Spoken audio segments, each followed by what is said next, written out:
Alrighty, welcome back to another episode of Demons and Gentlemen. So we actually have a little bit of a special episode for you guys today. Special because we're special. The windows taste like grape. I lick windows. Mine tastes like strawberries. Does it? I got special windows. Why are you sniffing your microphone? Oh, I thought that's what you said. Tasted my good. window tastes like strawberry. Leaf Bethel. It's fine. No, the special episode today is we're going to do a little bit of a segment today where the gentleman interviews the demon, and we're going to see how it goes. So I'm going to spend a little bit more time listening today, and Dakota is going to do most of the talking. I am kicking us off, but that's just so he can save his voice to answer some of these questions that I have prepped for this interview style episode for everybody. So it's going to be a little interesting. Are you calling me the demon? Am I the demon in this scenario? Yeah, 'cause you early. It's fine. Demons have to be pretty. I'm pretty on the inside. Yeah, I'm pretty on the inside. No, it's fine. No. I have some questions for you, so don't look at my list. So what list? I see no lists. What everybody in the crowd, or dare I say, who's listening to us right now, what you guys don't see is for an episode like this, Dakota's big on visual, and what we don't want is me to be over here with my phone or a list of questions. So I have my list of questions behind the scenes so I can read them to him. Again, I have to use my glasses. Hell, I can hardly read what I wrote, but here we are. Do you need to bring it closer? Probably bring it closer a little bit. So No, it's fine. I can see it. So let's kick this joker off. How you doing, guy? Good. How you doing?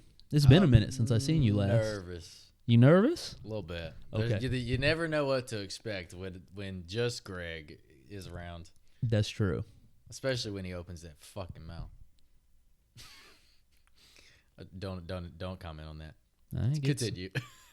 That gets me in and out of trouble. I'll tell you that. I think I said that on one of our first episodes. But anyways, it's been a while since I've seen you, Guy. First off, how you doing before I get into these questions? I'm doing good. Doing good? Same shit, different day. Yeah, what you got going on? Just living. Yeah, you've been working out more. That's cool. I have. I started working out recently and trying to be a little bit healthier and make healthier habits and things. So how's that been going? We'll see how that goes. I'm sore. It's been a while. I never used to like weight train. Yeah. Because I played soccer. I did a lot more, which we talked about, but I did a lot more like calisthenic and field training and stuff. So more body weight and stuff. So now I'm pushing into some weights, which I've weight trained before, but I never weight trained on a consistent regimen. So I've worked out the last 3 days. Sure. Haven't worked out in years, and I was like, you know what? Fuck it. Head first, dive right in, and I am feeling it. I'm also 30, so. Gotcha. I feel it. So, the cool thing about this episode, and I don't know that Dakota really knows that this is something that I cooped up, but when you're the interviewer, I can't respond to what he says. I've got to listen and just take it. So, if there's questions in there that are direct questions where you're trying to dig at the other person, that person cannot respond. You just have to listen. And it would be a traditional interview, and it's not all going to be serious like that. It's very, very fun. But what he says goes, and I have to sit here. So he could completely fib to some of these questions to you all and actually answer a question with a lie. And I just got to take it. And it could be about me. It could be about anything, but we'll see what happens. We'll see how it goes. Well, now I'm even more nervous. But all right, let's go ahead. But all right. So, ready to kick this thing off? Numero one. Got it. If you could swap lives with any cartoon character for a week, who would it be and why? Cartoon characters. So we're talking about animated, obviously, right? Any. Yeah, it has to be animated. Any. Okay. Whew, damn, that's a good question. Danny Phantom. Why? Because, one, dude's fucking cool as shit. The ghost white hair, the outfit or whatever, just the abilities. It would be Kim Possible, but Danny Phantom I feel like is the male version of that, so I'd pick Danny Phantom, to be able to suit up, be one young again. We just talked about me being old and working out, so I'd like to be young again. I'd like to feel young and invincible, and also to be Danny Phantom, and it's just Danny Phantom. Plus, never mind. I'm not gonna make that next comment. I'm gonna leave. I'm gonna let that one go. Say it. I asked why. No, you gotta explain why. That's not why. Just Danny Phantom. Interesting. So Danny Phantom. Who would you? Well, you can't answer. Never mind. This isn't an interview of me, guy. This is your interview today. I was just honestly just curious who you thought I would have said, but it's good. We'll save that for another time. Danny Phantom. Okay. Bet none of you expected that. I got range. I got range. Fair. I would say 2 is, what is the title of your TED Talk? Ironically, so there was a point in time years ago in the midst of all my social media endeavors where I was going to start a TED Talk myself. Kind of similar to this, but it was just going to be me. And it was going to be called Tatted Talks, because I go by TattedAlpha on social media. So I think that would probably still be the name, Tatted Talks, because, it just works. And I talk too damn much when you get me going, and, whatever. So it probably still would be Tatted Talks. That, or it would be...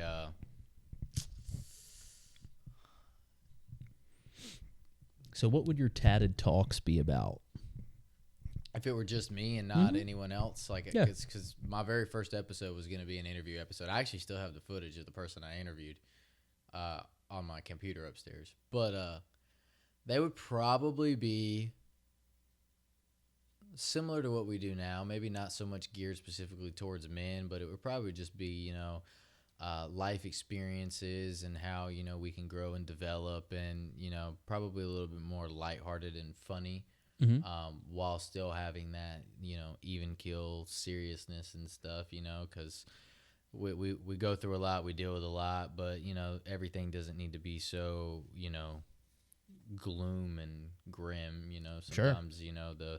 The bad things can be good things, and you can make light out of a dark situation. Yeah. So, probably be a lot more in depth in, the personal things that I've been through and how I can relate to all that and how more people could relate to it, just because my brain would crumble and I'd be like, oh, it's just me. I don't know what to fucking say. Because I do best in situations where I can riff off of people, because it's continuously triggering my brain to think of different things, because I'm a perspective person. So it allows me to hear what you're saying, and that triggers a thought, which triggers 5 other thoughts, and I can view it from different angles. So then my juices flow a lot more. If it's just me and my setting and just my thoughts, it's like, not that I don't have a lot, it's just few and far between. It's harder for me to riff and continue.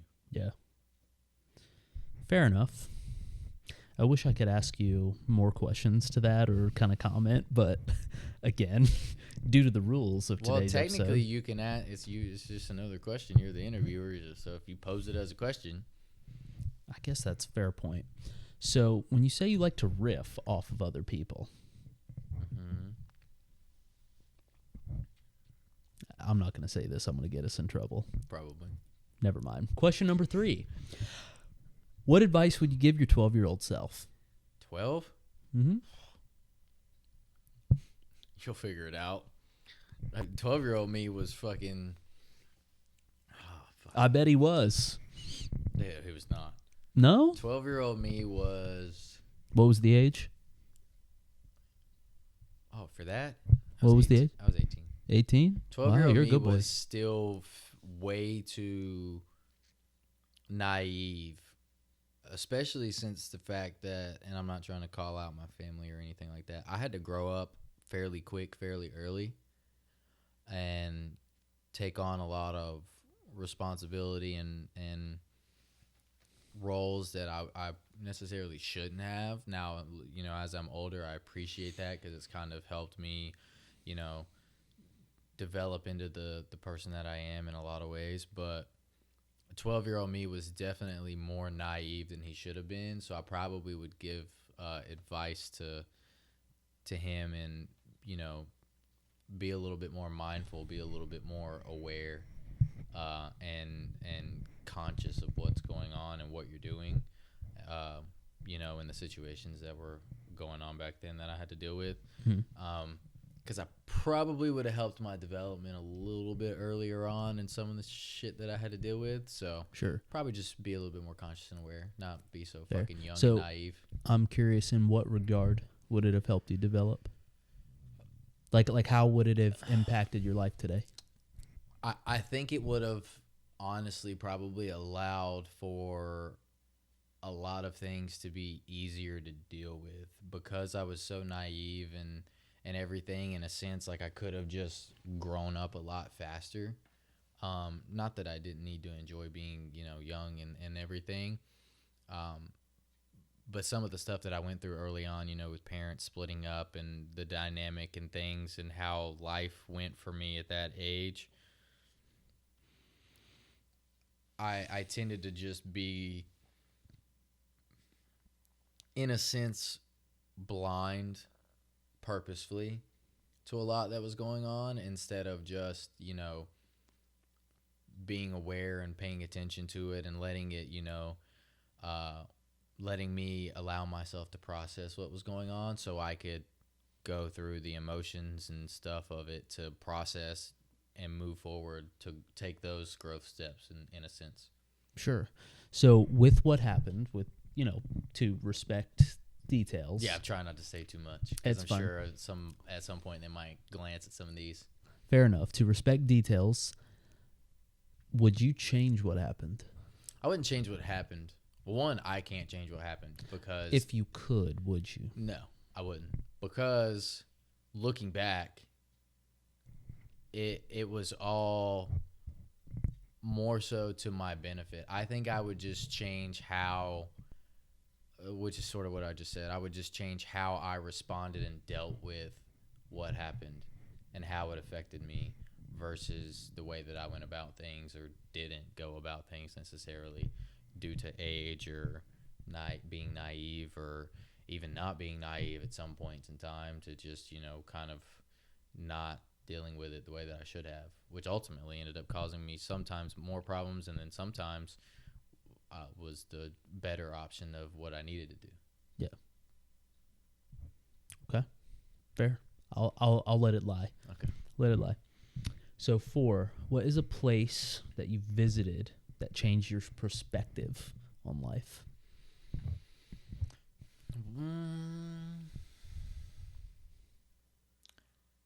Probably Savannah, Georgia, downtown. Hold on. Pause. Time out. Did you hear that I scream? heard that scream. That was loud. It was outside. Was it outside? Yes. It was Okay. not upstairs. Okay. I don't think. Yeah, I don't know. We'll be all right. Okay. If it's upstairs, we'll hear another scream. Okay, fair enough. Yep, roll the tape. Probably Savannah, Georgia, specifically downtown, because majority of downtown is built on old grave sites, which, and Savannah, Georgia has a very deep, rich history in ghost stories and things that the locals have told for many, many years. But I think, the very first time that I was there and I heard that, and I saw the cemetery in the town square in the center, and, they start to tell you on these tours and things that this, and this was all built on top of old grave sites, and the road that you're driving on and the sidewalks you're walking on where people were buried. And it's just, it brings a whole lot into perspective, and you kind of take a step back and you're like, whoa, like, these were people, and this was a sacred ground in which someone ritualistically buried someone and held a ceremony and, grieved over them. And this is their final resting place. Like, it is owned, like, this segment of land or whatever at the time, dirt, was taken over by another entity, soul, whatever. And now it's just paved over, built on top of, and forgotten, which a lot of country is. We just don't think about it. But in that scenario, and you know, you're sitting there and you're in that moment, you're seeing the graves that are still there and the ruins of those, and then you're being told that where you're standing and where you're sleeping and where you're driving and walking on the sidewalk was all built on top of where people laid their final rest. It really changes the perspective on things, and you're like, you know, you think you're gonna leave a legacy, but at the end, you know, you're nothing. So what you do now while you're here is what matters, not what you leave behind. Interesting. You kind of startled me with that answer a little bit. Yeah, I figured. That was a pretty good one. I figured. I'll give you that. So this next one's going to be a little controversial. Oh shit. And I can't respond. Okay? The last question I could have responded to. However, we can respond if it is interviewee questions. It's got to be staged as a question. However, with certain things, we just shouldn't ask rebuttal questions because I don't want people to get feelings hurt. But anyways, question number 5. Have you ever lied to me before? And if so, how many times? We've been friends a long time. I've probably lied to you plenty. A few examples of what comes to mind would be like those situations where like you message me, hey bro, you want to get on the game or something. And, you know, maybe there were a few times where I didn't respond, so we didn't end up playing. Mm-hmm. And maybe I was just having an off night. But instead of affecting your mood or things like that, I wait, don't respond, and then I respond and be like, hey guys, sorry, I was asleep, or things like that. Which also could have been a situation where I was going through some stuff and needed, like we talked about, time to process and deal with, and then we could reconvene in a different date and talk about it then. So to my knowledge, just those instances. I don't think that there's been anything heavy and of like real significance where I've lied to you that I can think of. So just white lies. Yeah. No, we're pretty transparent and open with each other. I don't think there's ever been a need for me to be like, I don't really want to tell this motherfucker. Fair. Okay. Fair enough. I guess you passed the test. I think you wanted some dirty dirt, but no, I was just curious. I didn't have none. Sorry. I was just curious. You I'm could too be upstanding of a brother. You could be lying to me right now. You right. I might be, fucking bitch. Okay, fair. Hey, fuck you. What's your name? I can't respond. God, I love this. We should do this more often. Yeah, we should. I'm going to hate this on the flip side. All right. So it wouldn't be an episode of Demons and Gentlemen without getting a little vulnerable with everybody. So right. I want to ask you a question. Spread them. All right. Anyways. I know a lot about your past. Yes. We've had some pretty deep conversations over the years. We've been friends for a long time. Mm-hmm. So a question that I have, and I don't care about the details because I know them. I don't care that you tell the world about your details, but what I care about is if you're okay. So one is, have you healed from your darkest demon that's impacted your emotions? I would say yes. Have you healed from it? Yeah.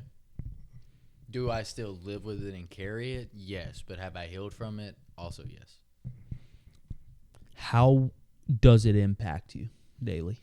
I think I wouldn't even say that it impacts me daily. Maybe more so weekly or monthly, maybe in like an exaggerated standpoint. It's not something that I consciously think about or invite thought for. It's more so just that sometimes it's not even necessarily that there are triggers, more so just there are maybe things that remind me, or maybe, you know, I'm watching a video and someone's talking about something in relation to that time period for me, and it makes me think of those things. So not triggers, just reminders and things. And that's kind of how I try to view it, is it's a reminder of a period in time in which, you know, I was at a low, I was dealing with a lot, I was struggling, I was questioning, the whys and the what ifs and the hows and all that to say that look where I'm at now.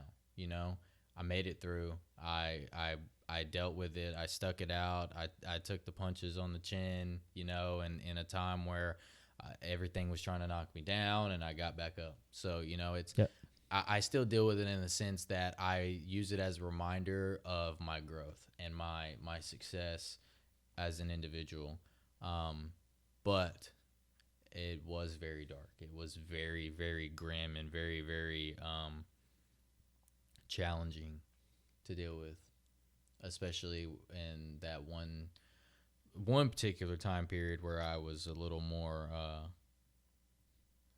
how do I phrase this where it's not going to get demonetized, where it was more of an inflicting struggle Fair. than others. Okay. I'm following. I'm not afraid to say the thing. No, I'm following. I don't want it to get I'm following. stricken. I'm following. Yeah. And you're okay. I'm good. Yes. I think I have no, don't get me wrong, like everyone else, I still have my good days and bad days. That comes with the territory. That comes with, the day-to-day life and stresses and relationships and work and whatnot. There are always going to be, things that, try to knock you down. But I would say from my darkest shit, from the heaviest of the shit that I have dealt with, I am more than okay. I'm probably my best self I've ever been. And I've continued on that journey to try and push myself and challenge myself to be better, to mentally, to be better emotionally and physically, but also be better who I am for myself and for those close and important to me. So I think, that's really like the driving factor is just to continue to grow and be conscious in the fact that I'm not done growing. I am my best self now, but tomorrow I can be better. Good shit. So I had one of those earlier. Did you? Yesterday, actually. It was horrible. You know. Yeah. Can't say nothing. Shut the fuck up. No, I can't. So I ran out of space, but I do have a couple of more. All right. So one, this would be number 7. What is a core memory that you have of you and myself? Of you? One of my favorites is there's a lot. There's so fucking many. But one of my favorites, and this is just due to you and your fear of clowns, would be we were coming home from one of our night outs, and I think you lived in... Was it Blue Ridge? I think it was Blue Ridge. We're walking. We got jumped off at the front of the complex and we're walking down. And I pull out the Snapchat and whip around. I was like, yo, Greg, say what's up to Penny. And you get on all fours next to the fucking storm drain and yell, hey, Penny. I have the video. I can insert it. Hey, Penny, fuck you. Oh, what's up, Penny? How you doing, bitch? Fuck you, your clown herd, bag. Hey, Georgie, you want a balloon? Yes. And you get up with this fucking grimacing ass smile on your face, like so fucking proud that you told nobody in a storm drain to fuck off. And I just lost my shit, but I love it because it's fucking hilarious. On a scale of 1 to 10, how drunk was I? 12. Clip it. Okay. So. Second one. Oh, you have more? Yeah, I have more. Go for There's it. Plenty. Go for it. Second one. Honorable mention. The orange peel scenario. We are at your college, off-campus college dorm. Whose room were we in? One of our buddies at the time. Huh. He was not there. What did we tell him happened? That I don't remember. I remember, but I can't speak. I don't remember what we told him, but it's not what happened. What actually happened was also one of our drunken nights. We came back home. I think we're actually waiting on our 3 a.m. pizza delivery. Yep. We got bored. Yep. And he was not there that weekend. He was not. We had clementines. We did have clementines. A whole bag of them. But by the time we were done, there was no clementines left. Needless to say, they were going bad. They were very colored. Needless to say, we got the bright idea to open up the window, stand 10 feet back across the other side of the room, and see which one of us had the best sidearm and yeet them out the window. However, there was probably, 12, 13, and maybe 4 of them went on the wall. Yeah. Instead of out the window. Yeah, so we splattered the wall and the windowsill with clementine. It's about time we've told the truth. Yeah. We did get the security deposit back. It's a fun time. To be fair, I didn't hit the wall. It wasn't me. It was. I played soccer. What do you expect? Fair enough. But that is what happened. It was so We funny. were throwing heaters, bro. We were not. No, fucking full-on 90-mile-an-hour fastballs right out the fucking window. Well, it's a good thing we didn't break the window. To this day, a piece of clementine still sits in the upper right part of that ceiling.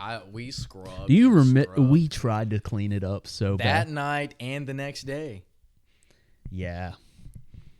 I'm not sorry. I'm not sorry either. It was fun as shit. It was fun as fuck. Core memory. Core memory. Did you sleep in his bed? I did that weekend, yeah, because he wasn't there. I didn't want to sleep on the couch. That's right. Did you wash his bed sheets? I didn't do anything in those bed sheets that week. It didn't matter if you did or not. I pulled him off the bed. You know that he was a germaphobe. I pulled him off the bed. Fair. Anyways, we've been dying to tell you to fuck off for years. But anyways, final note here, and it's not really a question, but it's more or less your closing statements. Today, here and now, in this very moment, right now, make a confession. Right here, make a confession. I'm not sorry for throwing the fucking clementines through the window. No. If I had to make a confession, I would probably say that